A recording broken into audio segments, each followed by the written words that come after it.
Hello all. మన April 10న tug of war నడుస్తుంది. ఇండస్ట్రీ వైజ్ నుంచి ఒక్క మూవీ రిలీజ్ అవుతుంది.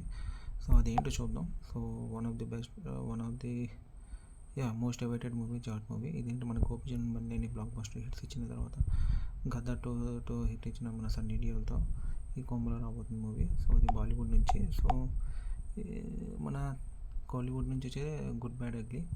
మనకు తెలిసిందే రీసెంట్గా ఆయన పట్టుదల కదా మూవీ. ఫిబ్రవరి 6th రిలీజ్ అయింది పట్టుదల. సో అది ఎలాగో సూపర్ ఫ్లాప్ తర్వాత ఇది కాంబో వస్తుంది. ఇందులో చాలామంది యాక్టర్స్ ఉన్నారు. యోగి బాబు, ప్రసన్న ప్రభు, చూసారు కదా మన ప్రేమం హీరో, సూర్య, కుమార్, త్రిష. చూద్దాం మరి ఈ మూవీ అజిత్ గారికి మంచి హిట్ ఇస్తుందో కాంబ్యాక్ ఇస్తుందో చూద్దాం. సో నెక్స్ట్ వచ్చేసి కోలీవుడ్ అయిపోయింది. సో నెక్స్ట్ బాలీవుడ్ నుంచి రీసెంట్గా మోహన్ లాల్ హిట్ ఇచ్చిన మూవీ ఈ ఇయర్ ఆల్రెడీ ఆయన హిట్ ఇచ్చారు. దీని తర్వాత మన మమ్ముట్టి గారు కూడా రాబోతున్నారు. సో చూద్దాం మన మలయాళం నుంచి. సో ఇది వచ్చేసి ఏంటంటే ఆ కాల్. ఇందులో గిప్సీ ఉన్నాయండి. ఈయన మంచి హీరో. ఆ కాల్ మూవీ తీస్తున్నారు, చూడాలి. ఇది కూడా పంజాబ్ నుంచి వస్తుంది ఇండస్ట్రీ నుంచి.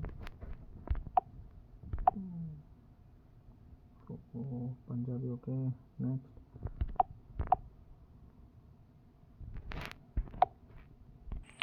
సో నెక్స్ట్ మన సిద్ధు డీజేటీల తర్వాత జాక్ మూవీతో వస్తున్నారు. సో ఈ మూవీ కూడా ఎక్స్పెక్టేషన్స్ ఉన్నాయి. సితార్ ఎంటర్టైన్మెంట్ చూడాలి మరి.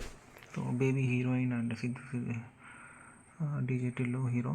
సో ఈ మూవీ కూడా ఎట్లా ఉంటుందో చూడాలి మరి. సో ఇది మన టాలీవుడ్ నుంచి ఉంది. ఇంకా మిగిలింది హాలీవుడ్. హాలీవుడ్లో ఈయన మన ఆస్కార్ నామినేట్ అయింది కదా ర్యాప్షడో మూవీతో. సో ఈ మూవీ కూడా మంచి హైప్ ఉంది హాలీవుడ్లో. సో చూద్దామండి ఏది విన్ అవుతుందో. మీరే అనుకుంటున్నారు ఏ మూవీ మంచి హిట్ అవుతుందో ఏ ఇండస్ట్రీ నుంచి. సో ఏది నెంబర్ 1 పొజిషన్లో ఉంటుందో box office wise and content wise. So మీరు కామెంట్లో తెలియజేయండి. Please subscribe my channel. ఇది new channel, please encourage it. Thank you.